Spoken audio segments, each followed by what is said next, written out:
In the time of geopolitical uncertainty and rapid change, India stands as a key player in shaping the future of global stability and growth.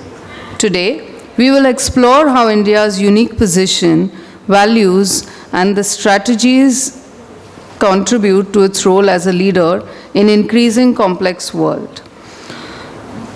I welcome you all. This is Pradnya Adhav, delighted to welcome you all to the 6th edition of Orange City Literature Festival, organized by SGR Knowledge Foundation, powered by Raisoni Education.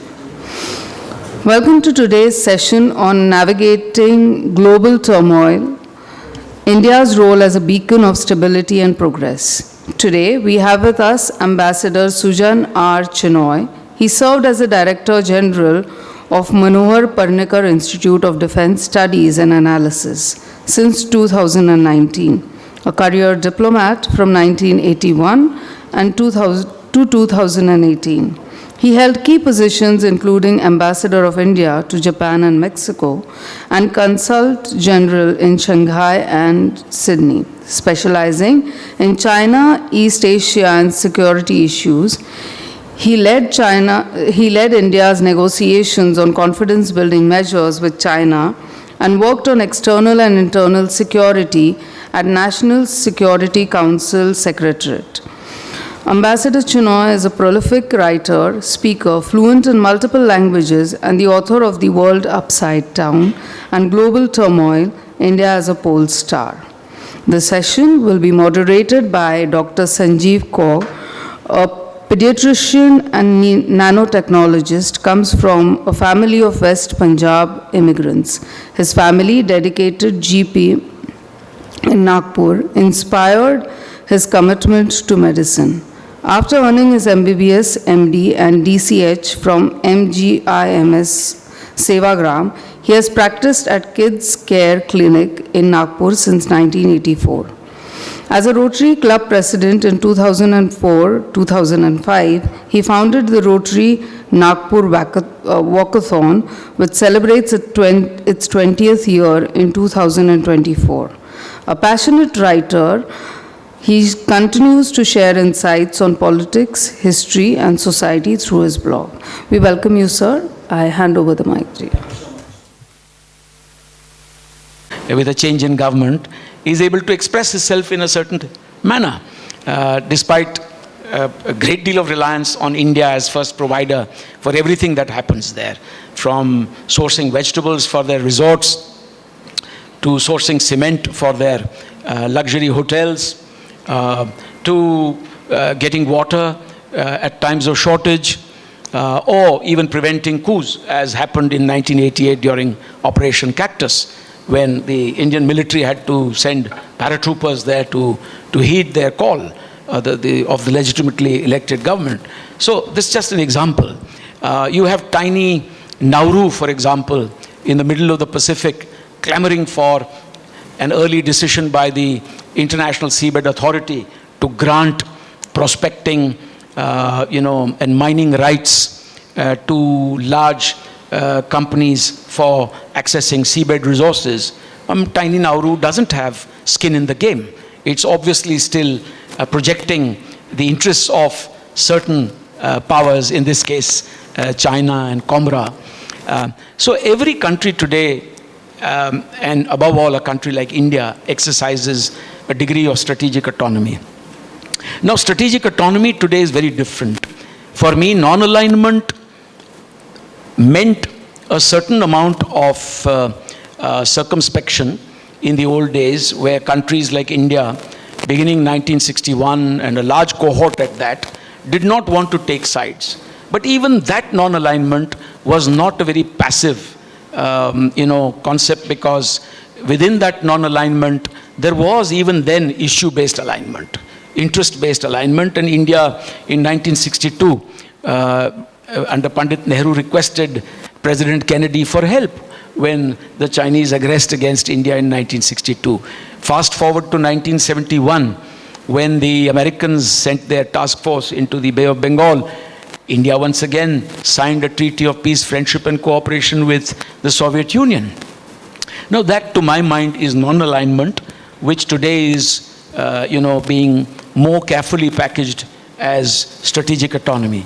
I would say overall the difference between non-alignment and strategic autonomy is that non-alignment was more passive overall, with these exceptions that I've cited, but strategic autonomy is in fact a very active concept. It really pushes the smallest of countries into exercising choices today in terms of issue-based alignment or multi-alignment. So I think that's something that conceptually we need to understand. And I would say even the biggest of powers, like the United States still remains a hyperpower, it also exercises strategic autonomy. It, on the one hand, talks about China as a revisionist power. On the other hand, the United States has very close trade and economic ties with China, notwithstanding their contestation. Japan, Australia, India, all of us are exercising strategic autonomy. So everyone is exercising strategic autonomy, and partly because the UN has actually failed us. True. The game has shifted to what you call constructs outside of the UN, and then at the bilateral, plurilateral, minilateral level. So coming to the next point, coming back to our topic, that is, what makes you so optimistic and positive about India's increasing role as, like you say, a beacon of stability and progress in the modern world? Look, to begin with, I think India has a great advantage. Its civilizational ethos places it in a very good position today to promote welfare for humanity. Our concepts of peace and non-violence, of Vasudhaiva Kutumbakam, which is also a Vedantic concept, and to promote the larger good, to take initiatives which are not extractive, which are not manipulative, which are not discriminatory, which don't have a hidden agenda, of the type that we have demonstrated during the pandemic by giving vaccines to, more than 100 countries. We gave more than 150 million doses to vaccinate people around the world, even as we had yet to vaccinate our own, which is the reason why a country like Guyana or the Dominican Republic would give an award to the Honorable Prime Minister of India, Shri Narendra Modi, in recognition of that absolute concept of Vasudhaiva Kutumbakam that we demonstrated during the pandemic. Now, who else does this today? There isn't a second country in the world that is in this kind of space. You have the large developed countries of the West that are still exercising monopolistic control over the global financial institutions and the multilateral development banks, which is why you have such an acute shortage of hybrid finance for post-COVID recovery, or you're now grappling at COP29 with this whole concept of new collective quantified goals. You're seeking finance for climate transitions, not in the billions of dollars, now you're seeking it in the trillions of dollars. And you've not been able to get the billions also in the past. The commitment for $100 billion between 2020 and 2025 remained unfulfilled. But now you are talking about a requirement of about $1 trillion or more annually, beginning 2030. Where is that money going to come from? So the West is controlling these institutions. The UN Security Council is still mired in an archaic framework that represented the balance of power in 1945. The enormous changes since then, nearly 8 decades down the line, in the balance of power, the emergence of countries like India are not reflected in that power structure. And so India today is making fulsome use of its civilizational, its ethos, its willingness to be a provider, to be a Vishwabandhu or a Vishwamitra. I would caution against the use of the term Vishwaguru because, as I said, everybody is exercising strategic autonomy. Every country wants to be free to make choices, and nobody really wants a guru today. And India is not offering itself as a guru. India is offering itself as a bandhu or a mitra. So we have this capacity, and I'm sure we'll be able to do more. May I just mention here that it's again our Vedant that comes into the picture. Because, Vedant, if you look at it, speaks of Vasudhaiva Kutumbakam, it speaks of Aham Brahmasmi, it speaks of things like Swarajya, it talks about Sarvodaya. You can relate all these concepts today to India's foreign policy. When we say that everyone should progress, we are talking about Sarvodaya. We are talking about strategic autonomy, that's Swarajya.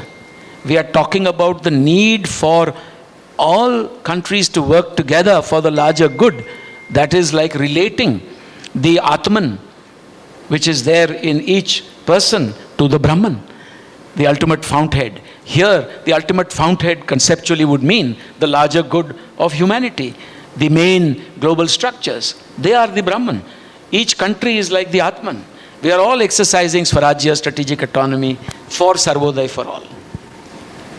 So, Sujan, tell me, we talk about Vasudevam Kutumbakam or whatever it is, and talk about our civilizational ethos, talk about being a Vishwa Guru. It resonates well with our own people.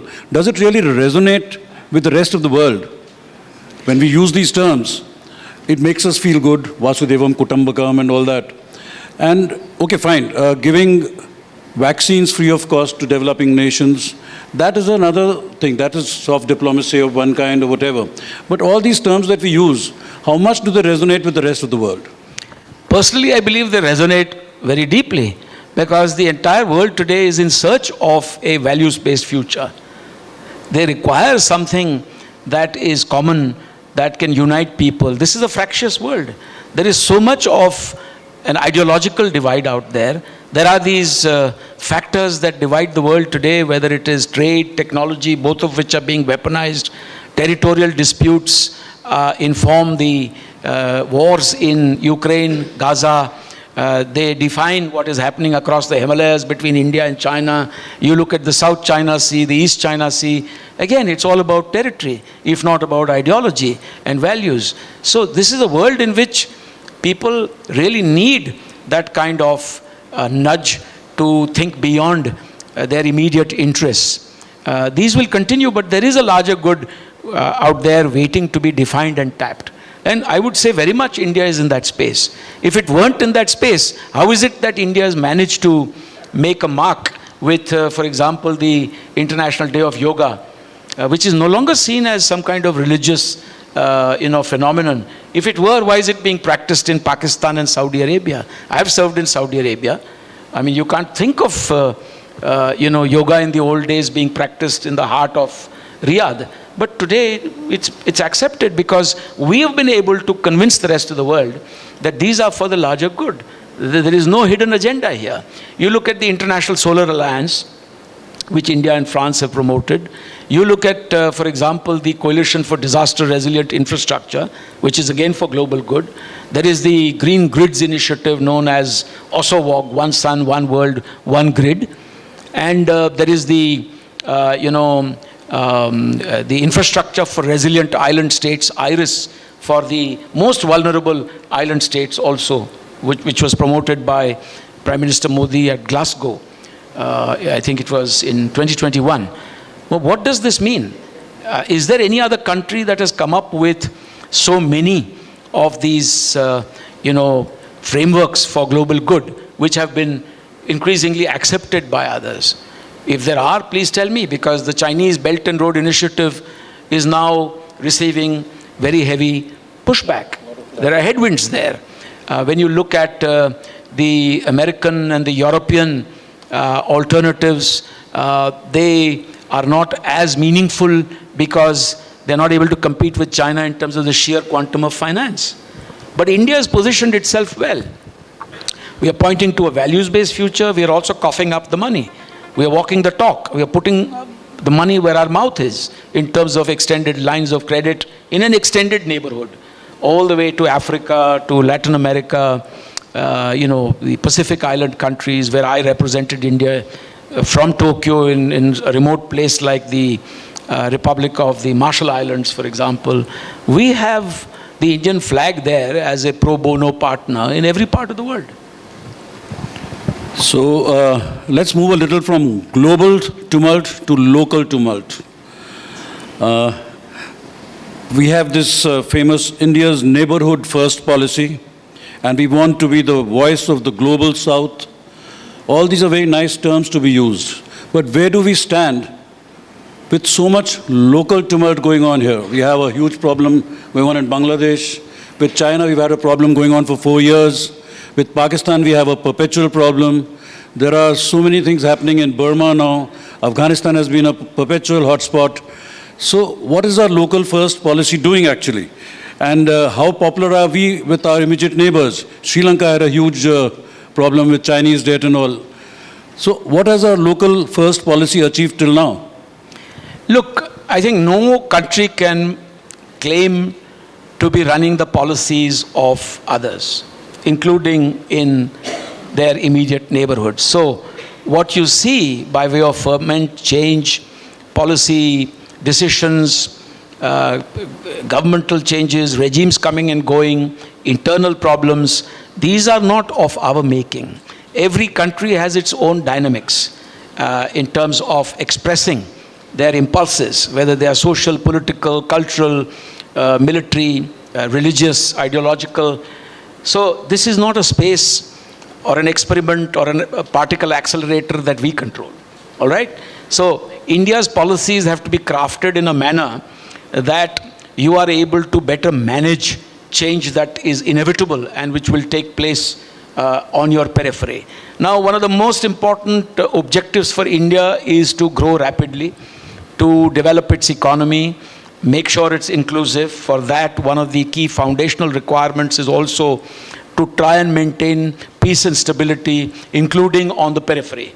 It goes without saying that you require a stable internal environment, but equally important is to maintain a stable periphery.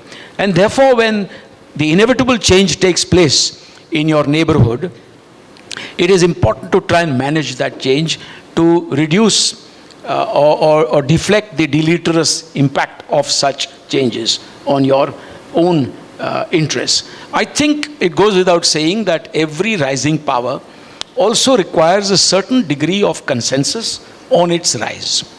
It is inevitable that a country on the rise must have a degree of acceptance among its neighbors for its rise. Now, this is something that is an ongoing feature of India's foreign policy. There is no perfect solution there. Even the Chinese, who one might say have risen considerably, did not have a free run there. They also have a problem with Vietnam, with Japan, with India, with the United States, which is a key geographical, economic, and stakeholder in the region. So, to a degree, we have to work on this. Now, changes will take place in Bangladesh, in Myanmar, in Nepal, in Maldives, Sri Lanka. And I also believe it's not important for India to want to sanitize its neighborhood of all influence. That's a mug's game. If you decide to go toe-to-toe, let's say with the Chinese presence, economic and political, which is spilling over into our traditional region, as a result of everybody having extended neighborhoods today, including the Chinese and including India, that toe-to-toe cage fight with an economy that's 5 times your size is a mug's game.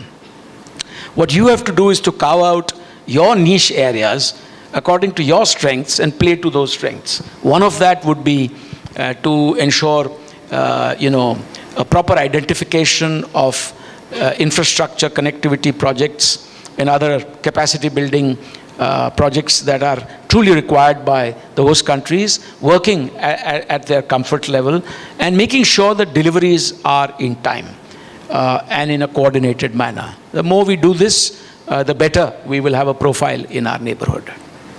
So I'm not a diplomat, but from the outside it would appear to me that elder brother diplomacy with neighbors doesn't really work. आजकल घरों में भी नहीं चलता है. जब बड़ा भाई बनता है तो जब बराबर का भाई बनता है तो काम चलता है. This attitude sometimes that we have of being the overbearing elder brother has not worked for China. It's not worked for India. So when we say India's neighborhood first policy, we have to be able to treat them a little more equally, look at their aspirations, and not make them feel as if they are younger and second-hand brothers. I don't know whether that makes any sense. No, it does. Actually, this is a challenge. I think it's a perceptional issue. It's not something that flows from the way India behaves, or for that matter, any other country behaves. You see, every small country has its own, anxieties. And sometimes when they have binary choices, many small countries have binary choices. Many big countries also have binary choices. You can have a binary choice between today the US-led, developmental frameworks, assistance programs on offer. You also have the Chinese programs on offer. In our region, the binary choice could be one between China and India, as far as our smaller neighbors are concerned. But it is characteristic of small countries to also maximize their own gains. So some of this big brother charge that is laid at our doorstep is not necessarily rational or based on reality. And I don't think India has really done anything to browbeat neighbors. But certainly it can't be the case that the neighbors will be absolutely indifferent to India's strategic interests and sensitivities. If that were the case, then we would be really harming ourselves and our interests if we allowed that to continue. So there are red lines that you have to draw, even with the best of friends, the closest of neighbors, perhaps even the smallest of neighbors. If they term that as big brother attitude, then that's their problem, in my view, and not really of our making. So I'm not really saying that we've behaved like that, but then there's a matter of perception by those smaller countries. I think we are running a little behind time. We started late, and there's another session which is going to start at 1 o'clock. So there are plenty of things that we can talk about, and we can go on for an hour. But I think I'll lay it open for the House. If there's any question anybody needs to ask, and then we'll sum it up because Sujan has to go for another session at 1 o'clock. So, India is phenomenal in helping our neighbors.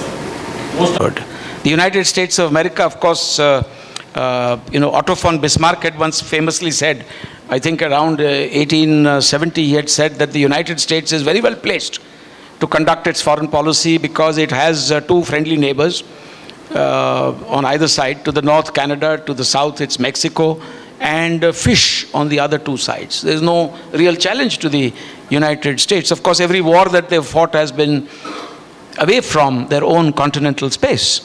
But they have a Cuba there. They have a Venezuela in the Americas, despite a long history of a Monroe Doctrine that goes back to the 19th century. So essentially, China has its own problems. It has a Japan, it has a Vietnam, it has an India, it has a Taiwan problem, it has a US problem in that part of the world. So our neighborhood is no different. So it's not a question of having a policy that sets everything right. These are ongoing, dynamic, evolving situations, and you have to keep working at it. I think for every instance that you cite of looking at India in pejorative terms from the neighborhood, there are umpteen examples of goodwill and progress on the ground. So I think we should look at the positives over there and accept the negatives and see how best we can address them.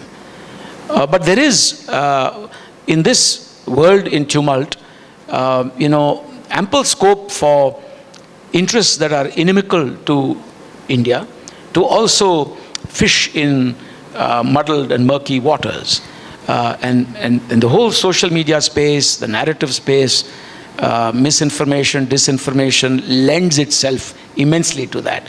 The situation is worsened when there is, as I said, an internal force also that combines with a transnational force to undermine your own, your interests.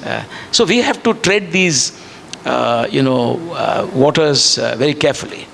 But don't aspire for a picture-perfect situation, work on the infirmities, and try and do better tomorrow.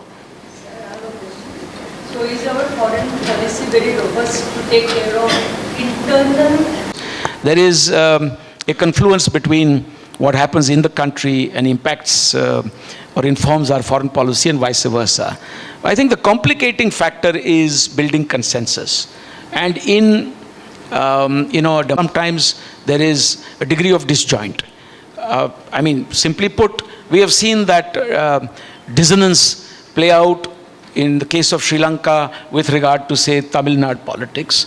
With regard to Bangladesh, we have to look at West Bengal politics. With regard to Pakistan, some might, and Uttarakhand and, erstwhile Uttar Pradesh, then now Uttarakhand and, Bihar and all, to see what exactly is happening with the Madhesis. And so we have a great advantage in our democracy, our multi-party system at the state level, and at the same time have to overcome this challenge. So it's true to say that these are interconnected, but for us the challenges are how do you overcome these challenges, which are sometimes driven at the state level. You want to settle the Tista problem with, say, Bangladesh, but you can't because West Bengal has a view. Or something equally confounding when it comes to Punjab and Pakistan or Tamil Nadu and Sri Lanka. And we've been through this before. Anybody else? Yeah. Sir, I just want to ask, like, you talked about elder brother politics. He did, not me. So, I really want your view on China renaming Arunachal Pradesh places.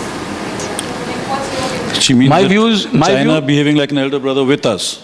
No, but she mentioned Arunachal Pradesh. So Arunachal Pradesh, Renaming. Okay. renaming. No, look, China has been renaming places even earlier. It's not the first time.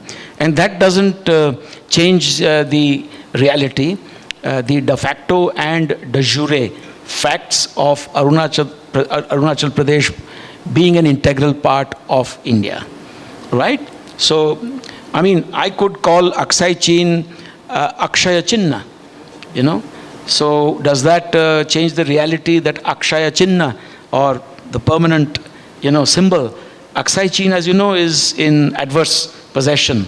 It's an integral part of India, but the Chinese have, occupied it since 1962, Aksai Chin. You heard of Aksai Chin, right? Yeah, yeah. In the western sector, Ladakh, right? But my calling it Akshaya Chinna, does it bring it back?